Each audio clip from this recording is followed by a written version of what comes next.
I realized one of the things menopause took from me was certainty. I started developing more confidence, but I became more uncertain about everything. It gave me the gift of living mystery. One of my most favorite things about getting to midlife and having a little bit more time and wisdom and not being caught up in the hype of everything is being able to sit with the ordinary and how can I have a rich experience of this ordinary thing? It sounds really simplistic when I say fairy tales have saved my life in a literary and a literal way, but I cannot overstate the impact that they've had. And the number of groups that I've facilitated with stories as guides, as these old tales that have washed over so many tongues, so many women's tongues in weaving rooms around fires for thousands of years.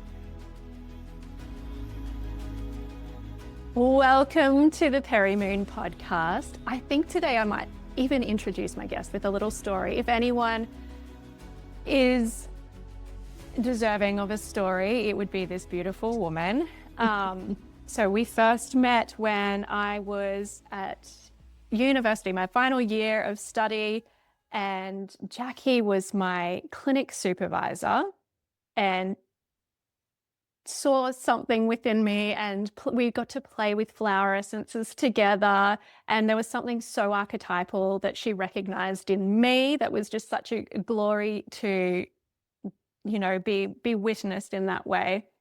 And then about 5 years later, I had an incredible vision of Mary Magdalene, and I went on this little Mary Magdalene rabbit hole. And a few months later, I was in an organic hairdresser and I saw a piece on the cathars that was written by Jackie. And then about 5 years later after that, I was writing my book and Jackie popped up as the story coach, like the teaching story. And it was just so, at that point, I'm like, this is my woman. You are my people. Absolutely. And Jackie, it is just such a delight to be with you here today. You are the most crisp embodiment of a wise woman I have ever encountered. And it's just such an honor to sit with you today. Thank you so much for joining us. Oh, it's such a pleasure to be here with you and to be with you in this incarnation. And what a glorious introduction through story and through how we've woven together and crisscrossed at key parts of your life. And I guess so much of what has been really important to me has come through story, has come through myth and through symbols and plants. So you're a living embodiment of that. So thank you and hello to everybody. And it is interesting because the flowers, you know, when we were playing with flower essences, the tertiary institutions were kind of pushing them aside at that point where it was like, this is not real and it's not researched enough, even though, you know, we have clinical evidence that it works for people. It was such a light-hearted and it just felt so natural being able to play with that. And then, you know, moving as we, you know, I've sort of moved more into storytelling and being able to understand archetypes deeper. They were really just archetypes, and the plants are archetypes, and everything is an archetype. And you just have a gorgeous way of introducing them like they're beautiful friends. It's not like this is a very structured and you know, linear thing. They're beautiful, undulating, swirling experiences that each hold patterns. And I just love the way you express how each archetype moves you. It is such a beautiful thing whenever you're speaking of nettle or mugwort. I'm like, it's like you're speaking of a beloved friend. And thank you for sharing that and giving me that insight into how we can live life. It's a relational experience. In so much of the education of herbalists and naturopaths through the colleges, it's a medicinal experience of learning constituents and actions and indications, which are important, but it's based on very much the material realm, not the heart realm. And it's based on key aspects of a plant rather than a holistic experience. Like I wouldn't describe you as the woman with hair this color who wears these clothes. That would be missing out on the essence of what you are. The same thing with plants. Each has its own character, it has its own way of being in the world. Each is its own pattern of consciousness.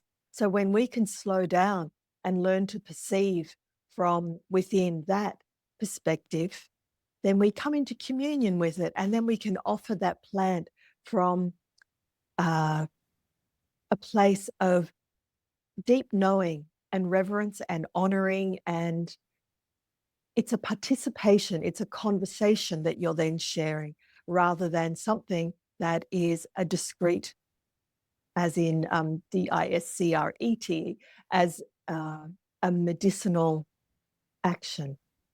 So it brings us deeper into the world. It brings us into an embodied embeddedness. And I feel that that relational experience is absolutely crucial. I think so much of my life, I guess my life path has been about how am I listening? How am I living with this being or that being? I realized very early on that I perceived a bit differently from a lot of other kids. And I learned that I couldn't trust my perception because I would often miss things. I kind of have perceptual gaps. I literally can walk into a room and not see something that other people will see. Like we're talking obvious physical things. And I learned that I would have to look and scan. And I realized that perception was so much more than my eyes. And for me, my life has been a teaching about how to learn to listen with my body and with all of my senses, and to not just look once, but look twice and 3 times and 4 times. And so I guess that's what I teach and share, which is what I'm continually learning. How do we live in relationship? What does intimacy with the world mean? And where do I pull away and shy away from that? And so I guess that's my underlying everything. It just comes out in different ways. Fairy tales as maps, plants as maps and wisdom teachers, the land around us, Magdalene as a teacher of embodiment. It's so beautiful. And, you know, what I'm hearing is that you make the mundane magic. And I think that's a choice that we all get. And one of my most favorite things about getting to midlife and having a little bit more time and wisdom and not being caught up in the hype of everything is being able to sit with the ordinary and how can I have a rich experience of this ordinary thing? And how can I, you know, open myself up further and receive more? It's such a glorious time of life to be able to make that an intention, to be able to sit with my little plants outside. We have so many plants here. The other day, my youngest son was like, I want 2 more plants, one called Eric and one called Darcy. And they're like, you know, members of the family. They all come in and we're like, you know, it's such a beautiful experience rather than just rushing over, you know, this is here, this is there. It's like, well, I get to sit with it and I get to be with it. And we are relational beings. We have come from, you know, we were born of a mother who, you know, that was we were conceived of a relationship. Like everything is a relationship. And if we're missing that with the, you know, the mundane things, I feel like that's when life starts to get really dry, is when we're just sort of, that's just a table or that's just a plant. Everything has its own little story. Everything holds memory. Oh, I absolutely agree with you. We if we aren't able to sit with the sacred and sit with seeing beings, seeing plants, seeing home, seeing your piano there as part of a conversation, then we get disconnected, and there's already just so much disconnection in our world. So I think that's where we start, is with our I was just thinking of, I usually start in any of my workshops with a relational experience of breath, that we are being breathed just as much as we're breathing, that breath itself is an allowing of air in our being, of bringing air into the most deep, intimate part of self, and that we are being explored. And it's like little perception shifts that then change the way that we walk and move in the world, and also change the way our relationship with I, and bringing I into we, into us as an ongoing lived experience. It's kind of, it kind of, I had a revelation once many years ago of realizing, oh, I've always had a sense of myself as my own totem pole of existence. It's like me as the center, and then I perceive everything around me. And I suddenly realized that everything is its own totem pole. Everything is the center of its own universe. And I realized all we are universes coming together. And it totally changed my sense of coming from me as a central pillar into recognizing everything is its own central pillar, if that kind of makes sense. It was like suddenly realizing, oh, the importance and the non-hierarchy of all things. It was one of those immensely humbling moments of realizing how precious but absolutely unimportant I was. And the same for everything. I'm having almost the opposite experience of that at the moment, which is Yeah. I'm realizing that not the opposite.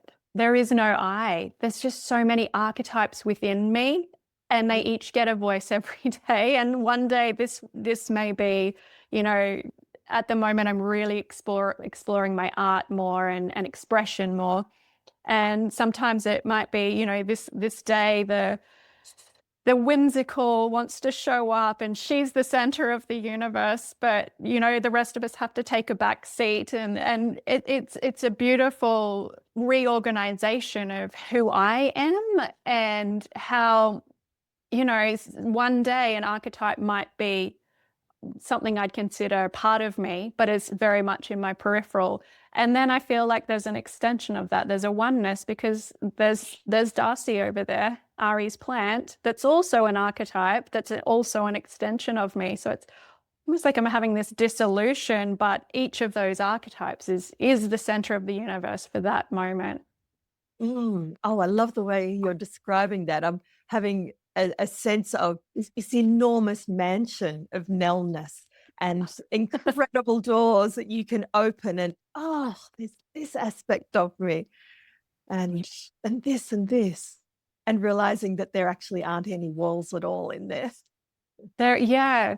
And I think it's interesting because at this point in life, you know, one thing that I've heard a lot over the past 10 years or so is that nobody talks about perimenopause, nobody's talking about menopause, you know, and it's very much an isolated thing that we have to deal with on our own. I feel like these archetypes do show us. They're not like, hey, I'm a perimenopause archetype, but I feel like there's so many archetypes that have forged the path and show us the way.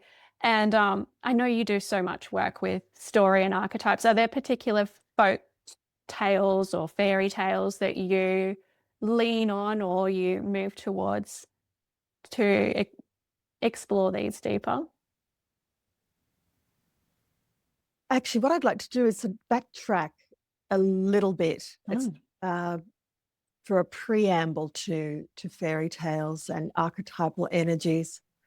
I think one of the things that is great that I'm starting to see so much more over the last decade is us women in our 40s, 50s, 60s, 70s are having conversations which enable us to have a language around what it is that we're experiencing as we go through perimenopause, menopause, and the croning years afterwards.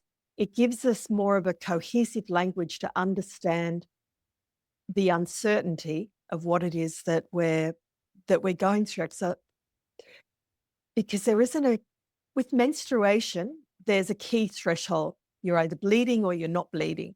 And there's a beginning that you can mark. And you remember, I'll always remember that day when I was 13.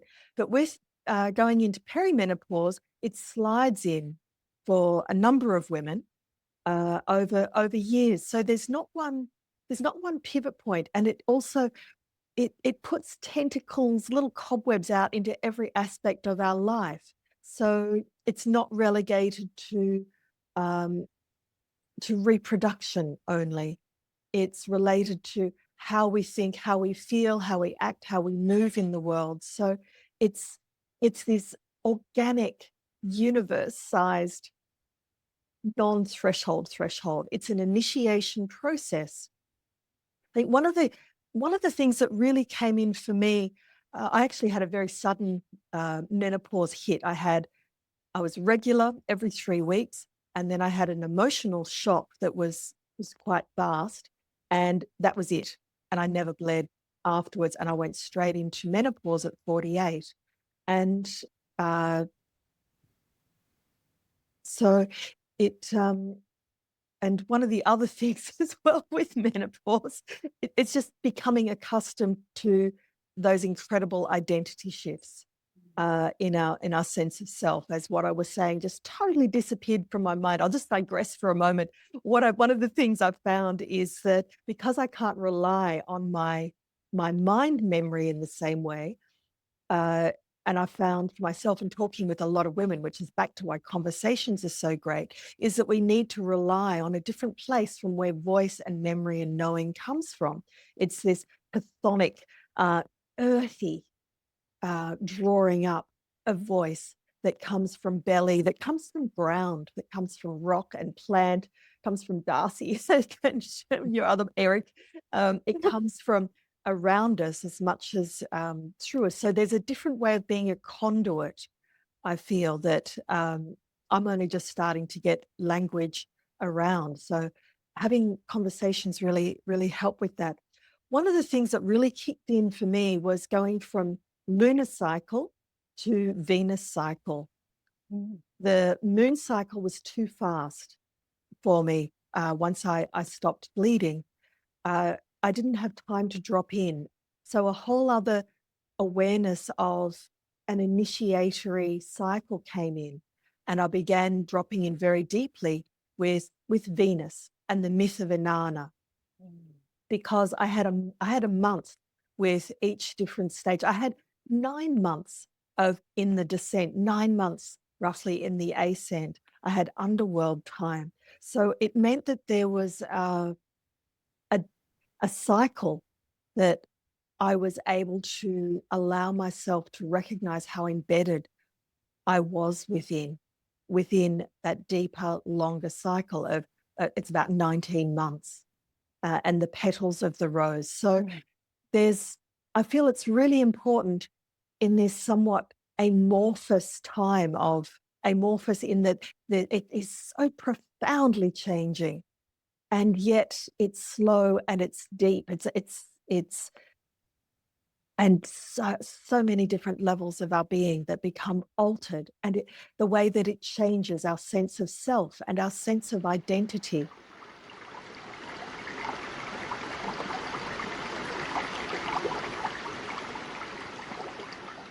I was thinking of questions as well with when you were mentioning the podcast, and I was thinking as well around like what did menopause take from me and what surprised me, and questions around well what do I trust now? And I realized one of the things menopause took from me was certainty.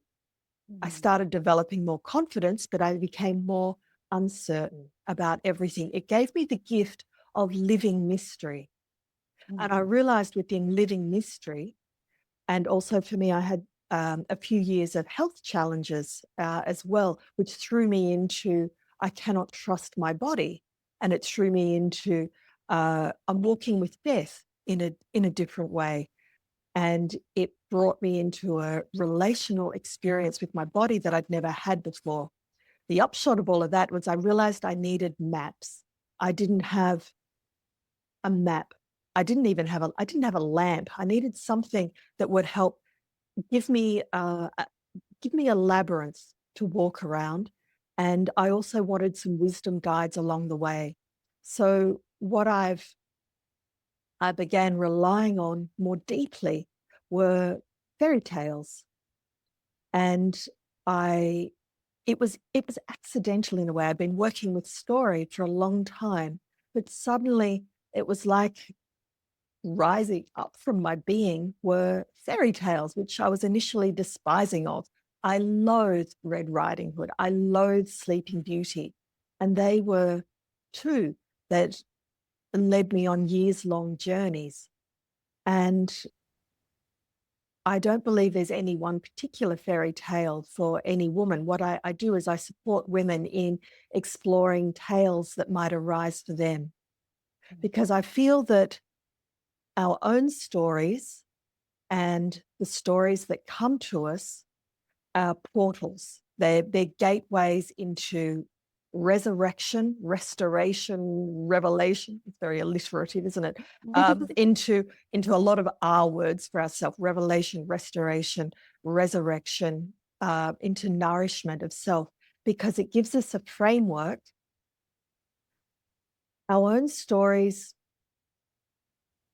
that gives us time for reflection, to actually realize that we're living within stories. If we don't reflect, then everything melds into everything else. But a story, and recognizing what the stories in our life actually are, it enables us to seize the dough of our life and to recognize our role in the shaping of it, because the name that we give the story, how we tell that story, shapes our perception and shapes the way we live our life. So that's something that is malleable, that we can knead, as in K-N, C-A-D, that we can knead and pull and tug and shape and perceive and reperceive, in order to be able to live into them in a way that is of greatest grace and rebirth and empowerment for us. The fairy tales give us a map, a framework that lead us from an entry point through a dark forest and out the other side. It sounds really simplistic when I say fairy tales have saved my life, um, in a literary and a literal way, but I cannot overstate the impact that they've had, and the number of groups that I've facilitated with stories as guides, as these old tales that have washed over so many tongues, so many women's tongues in weaving rooms around fires for thousands of years. There's a reason why they were told, even if they might come across as, on the initial reading, as simple. When we allow them to work us, to rub against our bones, they pull something more from us that we don't know that we have. You've used the word archetype a number of times. They teach us how to talk symbol. They teach us how to live into metaphor and into places where there's a threshold between this world and the other world. They teach us to live in the mythic realm, and they teach us to be bigger than we think we are. And they give us the tools that enable us, I guess the word I'd use is to live into our own holy and wholesome divine template. They help reawaken what is dormant within us. So, for example, the Sleeping Beauty story, which I'd thought of as one of the ultimate passive stories. But I can't tell you how much I loathed it.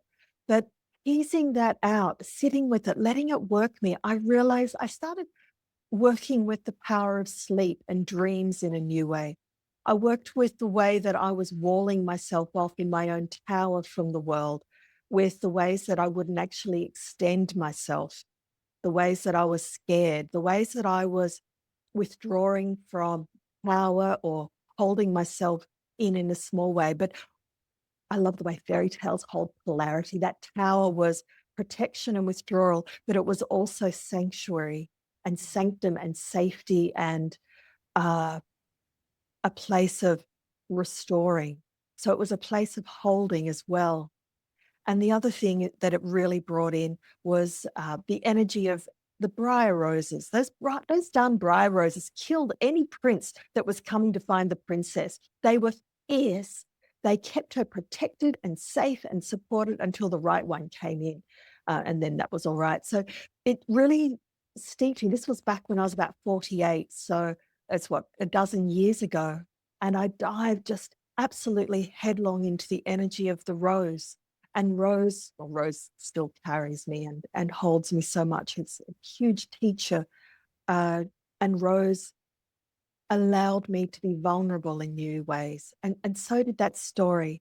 The other part of that story that I just adore is the absolute kick-ass fierceness of the 13th fairy. Because what I was realizing at that time as well, so that 48 to 50, was, oh, it's true what they say about women of a certain age becoming more invisible. And I was looking at that role of the 13th fairy as the invisible older one who is actually also the one that oversees everything. She is the only one who is not constrained by any curses or spells or enchantment. She's the one who is prepared not to be nice. So it also taught me a lot about my people-pleasing aspects and my good girl aspects. She was the one who was saying, bugger you all, I don't care about the gold plates you've got or the golden goblets there. I'm going to stride in and go straight to the head honcho and say, this sweet little princess has got to go to the underworld. It's a no-brainer. Everybody's got to go there because everybody else was determined that there is no such thing as an underworld. There is no such thing as anything other than sweetness and yum. And she was the only one who was determined that, she's actually got to die. And to die before she dies. And I will see this through. I don't care whether you hate me or not. This is imperative. So she was the one who helps remember the mysteries and who helps do what's needed, but not what's nice. So the 13th fairy she has helped me enormously. I'll often just go to her because these stories have been told so long that the characters in them are energies that you can turn to. So I often turn to the 13th fairy and say, okay, look, what am I not seeing here? You're the one who sees clearly, who has the overview. What am I missing? There's something I'm not getting. And she's the one who shoots it from the hip and takes no prisoners. Bless her. So for me, there's been a cross weaving of story, these old tales that have been teachers. They've carried me into the tower and out of it and through plants. I think one of the things with the fairy tales as well is that they anchor us in a world that is alive, that is animist, that is anchored in with the other world, that they root us with mystery, with the mythic. They open us into those worlds. They help us remember what it is that we've forgotten or what's not obvious. So one of the other key things with them is, and why they're so great for women, is that they're really honest.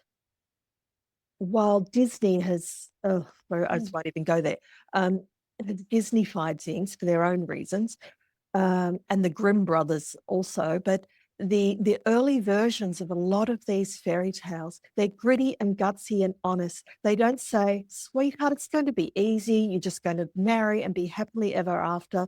What they say is, we're not going to give you the gift to make magic, but we will support you. The trees will support you. The animals will support you. The earth will support you. But sweetheart, you got to have your hands cut off. You're going to weave nettles and have no voice for 7 years. You've actually got to do the hard yards wow, there's going to be a hell of a lot of magic along the way that will help you do this. but you've actually got to do the work. And the work is going inwards and going down. It's going down to comb the hair of dragons and to learn about ourselves and to recognize the level of support that there actually is around us. So I've learned that I can trust them. They don't give me false promises, but they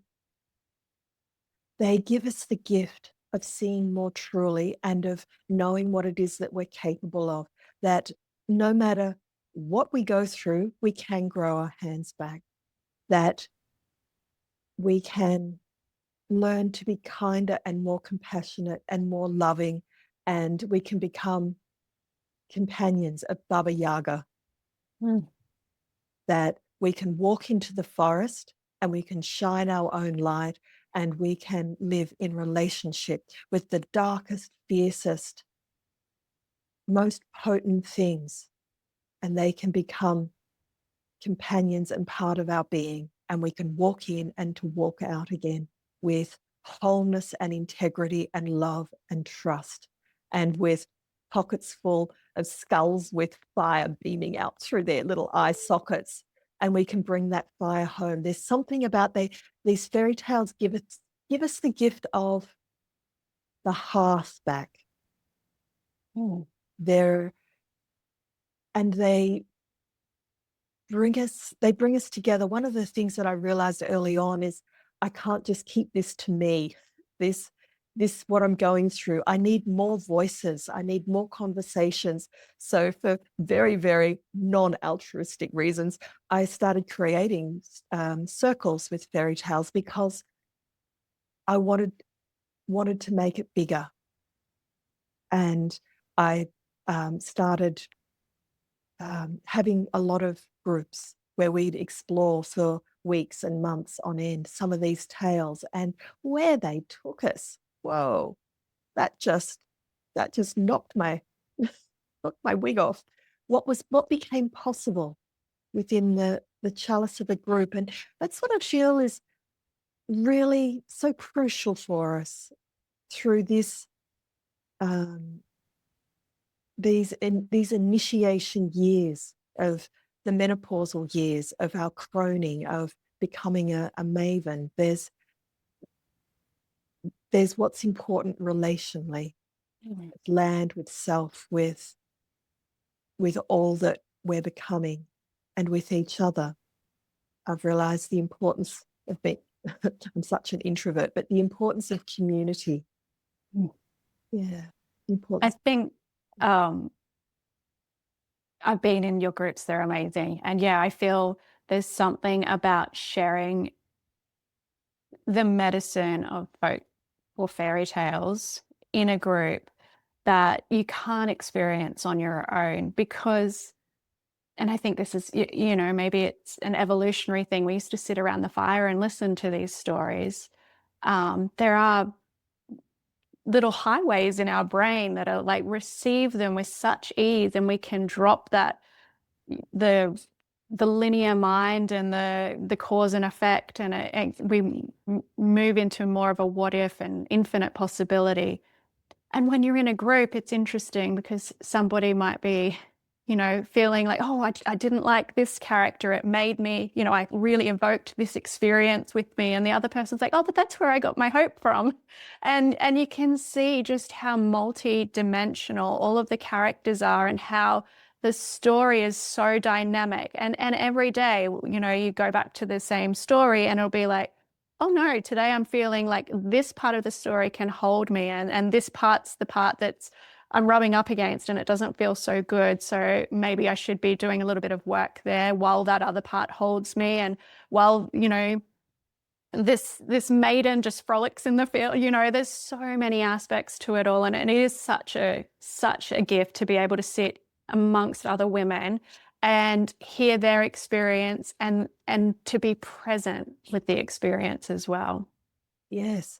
I think of these tales as like animals. They're living creatures that literally engage with us, that I can't tell you the number of amazing stories I've heard of women engaging with the stories, and things within their environment create synchronicities or bump up or what people say or what they notice. There's a dynamicness to them. They interact with us just as much as we interact with them. And there's something as well about telling these stories in the old way, in the oral way. It helps, it takes them off the page, and it helps bring them alive. And I have this kind of curious backwards idea of it's not just the gift to us, but I feel like when we share them with our sensibility and how we run with them, sometimes literally, it helps the energies within those stories as well. I think that Sleeping Beauty story was held for several hundred years in this passive moralizing kind of way, and the happy ever after. As we engage with them, we're bringing new life into those specific archetypes, the sleeping princess, the trope of happily ever after, where we're actually extending those energies for them to live in the planes that they live on, so that there's a breadth to them which can then influence other people, other women. So it's like making them bigger and stronger and more robust in some ways. So there's this two-way interaction, I feel, that's happening. So it's like we're also of service to them. Yeah, and it's interesting because everyone that speaks a story, you know, there is, even if it's not even a word change, but just a slight vibrational, like an intonation that's slightly different, their stories are always evolving, and they're always showing up with what's most necessary and most ripe for the moment that they're being spoken and shared. And I don't think, you know, when you're reading it on the book, it's the same story every time. But when I hear you speak a story and then I hear somebody else speak the same story, it's never the same. My experience is never the same. And that reflects that I'm changing, that my environment's changing, that culture's changing. Somebody that's a hero in the 1300s becomes, you know, an outsider in the 1800s. You know, it's so dynamic, and we have to have room for stories to be dynamic if we want to find hope in them, because otherwise, if they're static, we will feel static.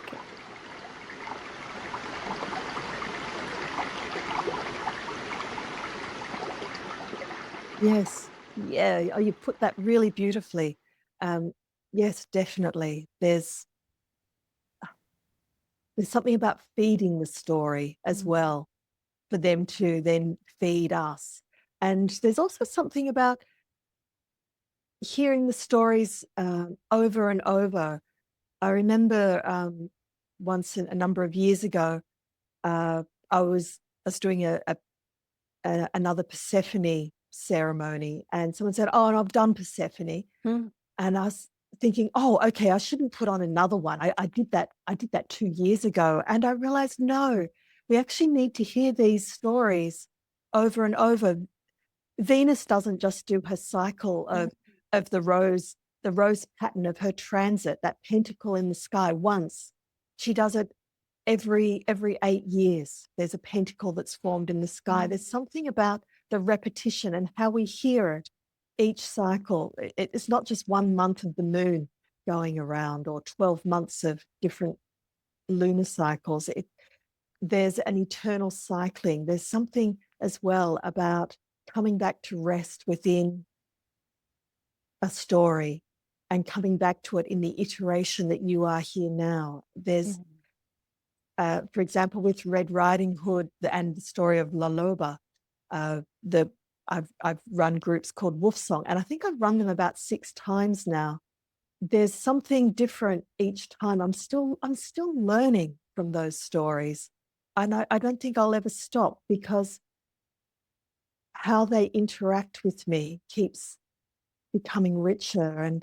And I realized that when I initially realized, oh, Jackie, you're becoming a storyteller. And I had a thought that, oh, okay, I'm going to have to learn lots of stories. And I started reading lots, and I realized, I can only tell the stories that I carry. I can only offer plant ceremonies with the plants that I specifically know very deeply and carry and live with as an ongoing relationship. There are some plants and some stories that are just not mine to carry. Delicious though they may be, they're actually not they're not my tale. So I guess as a storyteller, I've only got a small chalice, a little cauldron of maybe 6 very deep, well-known stories that I've lived for. Some of them I've been living for about 10 years, but at least 3 years with each story, and letting them work me and pull me apart and remake me. So those stories live me. So it sort of there's something about not flitting over many things. There's something about being able to drop in deeply with just a few and being worked over by them, which I guess is also really relevant in our culture, which is so very much like a dragonfly flitting from one gorgeous thing to the next. There's so many, I guess, quick bits of information and scrolling stuff. So this, I feel that menopause is a time where we're actually really able to deeply have a sense of our own, like you were describing gorgeously before. It's a dissolution, it's a dissolving of self, it's a chrysalis. And I read this glorious thing about a particular type of moth the other day, and the cocoon that it forms, that little grub that makes the cocoon, it dissolves. And I've always thought, okay, they dissolve, they become mush, and there's a pattern, they become a moth. It does it 36 times. Isn't that crazy? It starts forming and it starts becoming something, and then it becomes mush again and dissolves. Then it starts forming into whatever it is, and then it becomes mush. So there's this, I suddenly realized, oh, it's okay, Jackie, you don't have to know exactly who and what you are. You can moth it and you can become mush again. So it was like, hearing that gave me permission. It's okay to have a long time in mush state. I actually don't need to know. But there's something that is an immense guiding force that is forming and reforming and dissolving. And for me, menopause has been very much about how on earth do I live? But for somebody who loved her certainties, who loved knowing exactly what I was, and to come to terms with that constant dissolving and sense of self falling away, it was like it gave me a container of okayness rather than panic. That story of the moth shifted a panic at my own inner confusion into a trust of there I am being shaped. So it was like a surrendering into the river of uncertainty. That I love that, you know, we can find these symbols that give us that permission slip.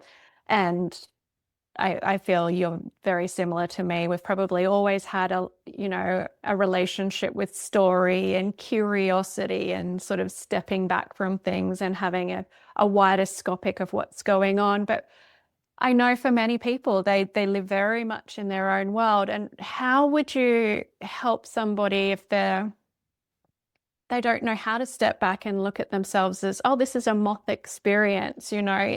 Is it just through sitting in circle, or is there something you would recommend as far as, you know, processes to be able to be the observer and not be not clutching so tightly to our own story, so that we can let those other stories flood through us, shape us, give us other possibilities?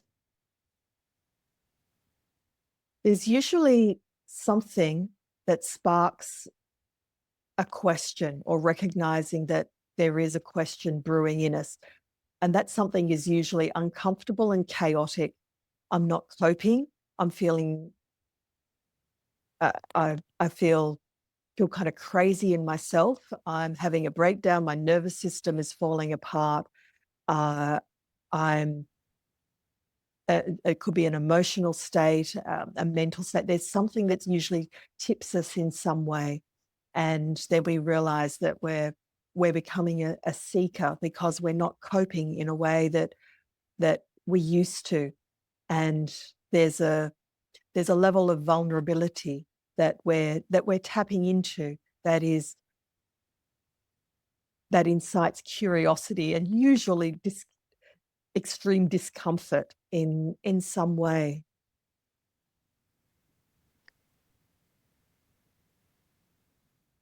Oh, and how to navigate that initiation process. For me, shaping story has given language, has given structure, has given a container to help hold chaos and uncertainty and fear and all of those shape-shifting things. Story gives us language in which change can take place and enables us to also question the language that we're using for story. It's tricky just to do that by yourself. So for me, I always find having some kind of group experience, because it gives me momentum. It gives me accountability. Otherwise, I would just distract myself and not engage, or I'd start and just not follow up. So something that gives continuity and accountability, I find, is really important. Finding something that will be a map for you, something that you can trust.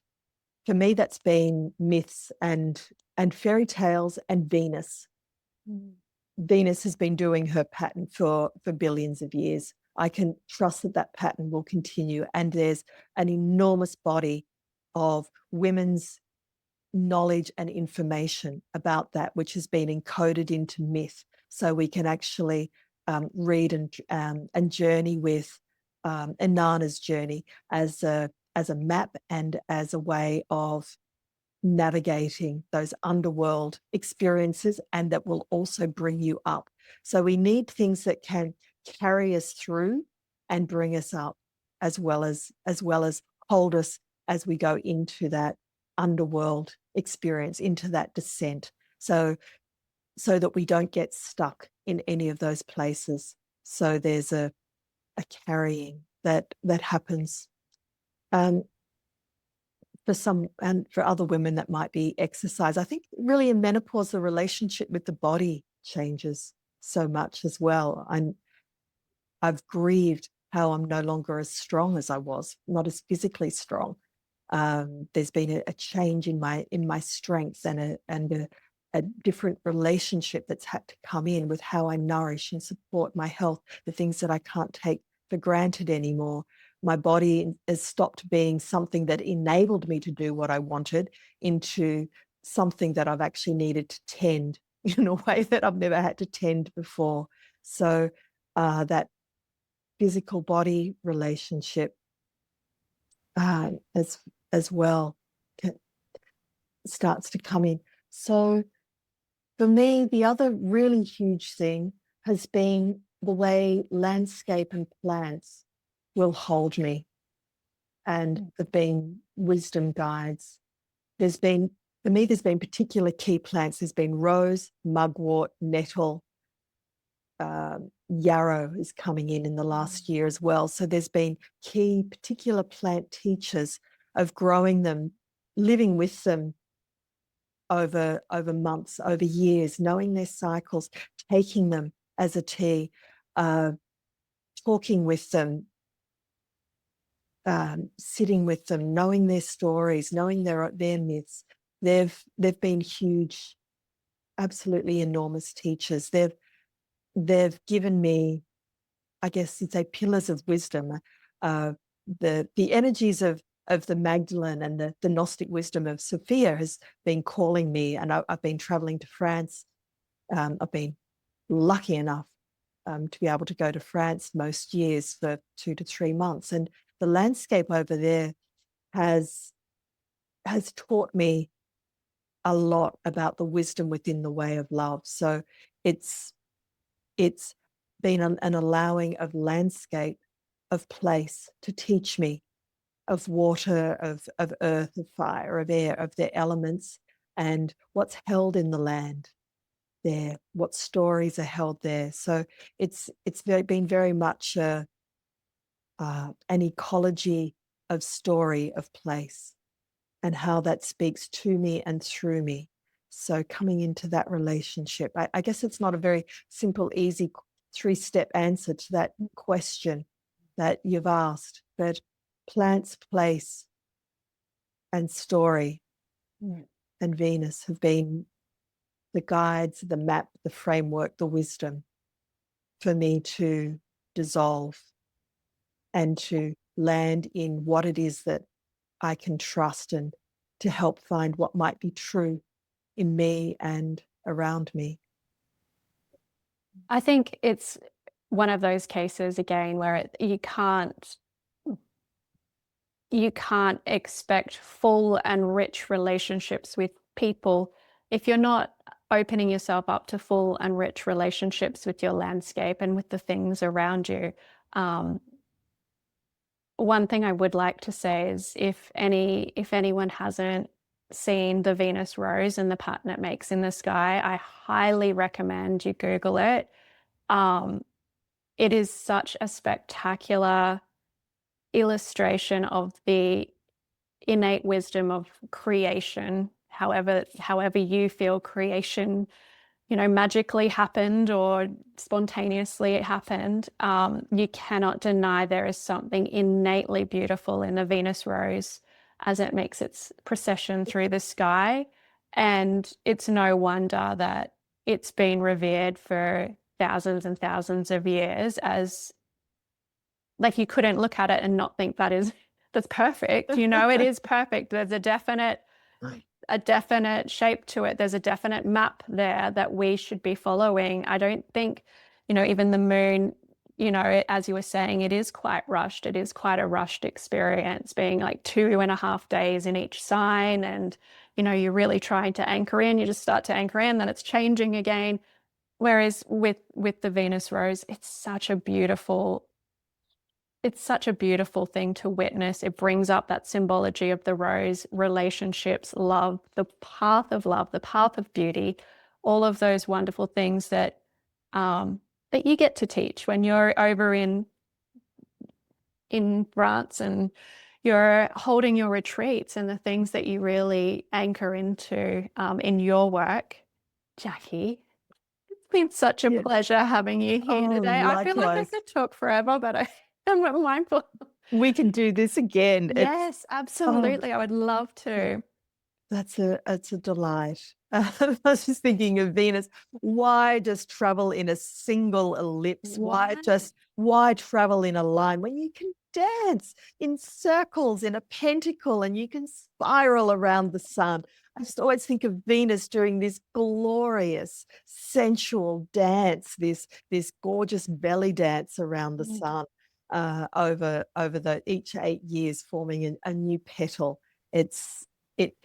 It just anchors us in this symbolic intelligence, in this glorious rose in the sky. It's such a beautiful dancer. Gorgeous. It's so beautiful. I've studied astronomy. It was always a key interest of mine throughout school, and it's only through mysticism that I found the Venus rose. I'm like, how is this not taught in astronomy? My mind boggles because it's so obvious and so evident, and it couldn't be anything but a rose. And for people to just wash over that absolute, just that illustration of divine beauty in our sky is like lost on me. Jackie, where can our beautiful listeners find you in the world? Okay, where they can find me is my new website is being redone at the moment, and that's jackiebushell.com. So jackiebushell.com. I'm on Substack called the Nectar Tree. So the Nectar Tree, I put up different posts every month and have fairy tale circles through there. and also through my Facebook under Jackie Bushell. And I really look forward to hearing any comments or anything that might have come up from you. I love to extend out into conversations in all sorts of wild, weaving, mycelianating ways. So thank you so much, Nelle. Oh, thank you, Been Peri. a pleasure, and I love what you're doing.